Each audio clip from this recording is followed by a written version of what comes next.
Express train پوری رفتار سے اپنی منزل کی طرف بھاگی چلی جا رہی ہے۔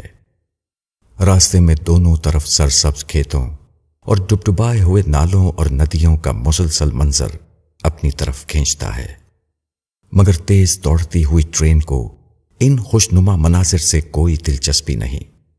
پستی اور بلندی، خشکی اور پانی اس کی رفتار میں کوئی فرق پیدا نہیں کرتے۔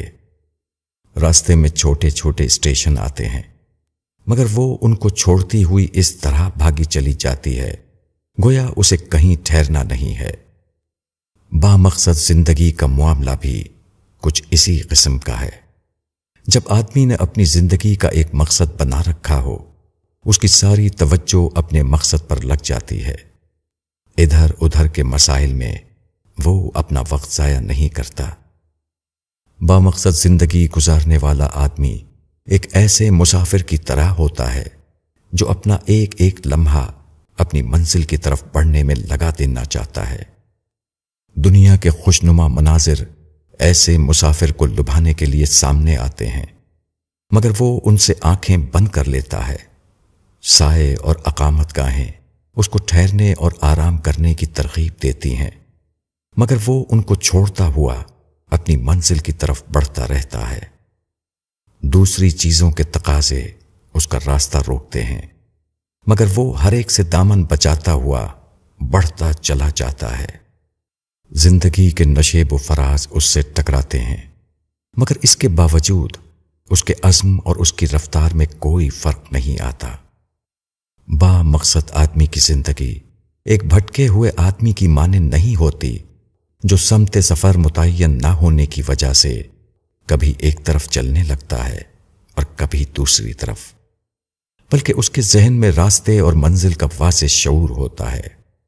اس کے سامنے ایک متعین نشانہ ہوتا ہے۔ ایسا آدمی کیسے کہیں رک سکتا ہے؟ کیسے وہ دوسری چیزوں میں الجھ کر اپنا وقت ضائع کرنے کو پسند کر سکتا ہے؟ اس کو تو ہر طرف سے اپنی توجہ ہٹا کر ایک متعین رخ پر بڑھنا ہے اور بڑھتے رہنا ہے، یہاں تک کہ وہ اپنے مقصد کو پالے، یہاں تک کہ وہ اپنی منزل پر پہنچ جائے۔ زندگی کو بامعنی بنانے کے لیے ضروری ہے کہ آدمی کے سامنے ایک سوچا ہوا نشانہ ہو، جس کی صداقت پر اس کا ذہن مطمئن ہو، جس کے سلسلے میں اس کا ضمیر پوری طرح اس کا ساتھ دے رہا ہو، جو اس کی رگ و پے میں خون کی طرح اترا ہوا ہو۔ یہی مقصدی نشانہ کسی انسان کو جانوروں سے الگ کرتا ہے۔ اگر یہ نہ ہو تو انسان اور جانور میں کوئی فرق نہیں، اور جس آدمی کے اندر مقصدیت آ جائے اس کی زندگی لازماً ایک اور زندگی بن جائے گی۔ وہ چھوٹی چھوٹی غیر متعلق باتوں میں الجھنے کے بجائے اپنی منزل پر نظر رکھے گا۔ وہ یکسوئی کے ساتھ اپنے مقررہ نشانے پر چلتا رہے گا، یہاں تک کہ منزل پر پہنچ جائے گا۔